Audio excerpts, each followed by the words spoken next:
Hi అండి. Present ఇప్పుడున్న రోజుల్లో ఏదైనా రిపేరింగ్ వర్క్ చేయించాలంటే మాత్రం చాలా కష్టంగా మారిపోయింది. ఇప్పుడు ఇల్లులు కట్టే వాళ్ళంతా ఎలా కడుతున్నారు ఈ వర్కర్స్ తోటి అని అనిపిస్తుంది. ఇంతకీ మీరేమి రిపేరింగ్ చేపిస్తున్నారని అనుకుంటున్నారా? ఏం లేదండి, మా లైన్ కి సీసీ రోడ్డు శాంక్షన్ అయింది. మా ఇంటి ముందల 3 ఇటుక పిల్లల హైట్ లో అరుగులు ఉండేవి. వాటిని ఒక్క ఇటుక పిల్ల హైట్ కి మారుద్దామని మా ప్రయత్నం.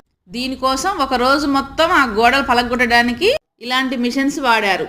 చివరికి ఆ మిషనే పాడైపోయింది, కానీ ఆ వర్క్ మాత్రం ఆ రోజు కంప్లీట్ కాలేదు. ఇక నెక్స్ట్ డే మార్నింగ్ కాసేపు అది పలగొట్టి తర్వాత ఇలా వర్క్ చేస్తున్నారు.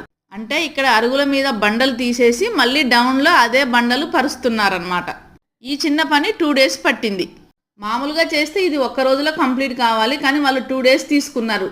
ఇది మన డ్రైనేజ్ పైపులకి వేసే జాలి అండి.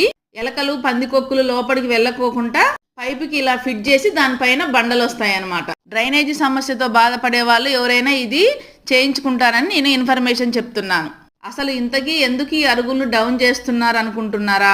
ఏం లేదండి, మా కార్ పార్కింగ్ కి ఇబ్బందిగా ఉంది. ఈ అరుగులు ఉండడం వల్ల కార్ పార్కింగ్ అనేది రోడ్డు మీదకి వస్తుంది. ఈ అరుగులను తీసేసి రోడ్డు లెవెల్లో మన కాలువ ఉంటే కారు గోడ దగ్గరికి వెళ్ళిపోతుందని మా ప్లాన్. ఇదిగోండి, మొత్తానికైతే 2 రోజులకి ఇలా తయారైపోయింది.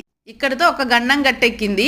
ఇప్పుడు ఆ సీసీ రోడ్ అనేది ఆ లెవెల్ పోస్తారో లేదో అనేది ఒక టెన్షన్. ఇంతకీ మన ప్లాన్ వర్కౌట్ అయిందా లేదనేది నెక్స్ట్ వీడియోలో చూద్దాం. Thank you for watching. Bye అండి.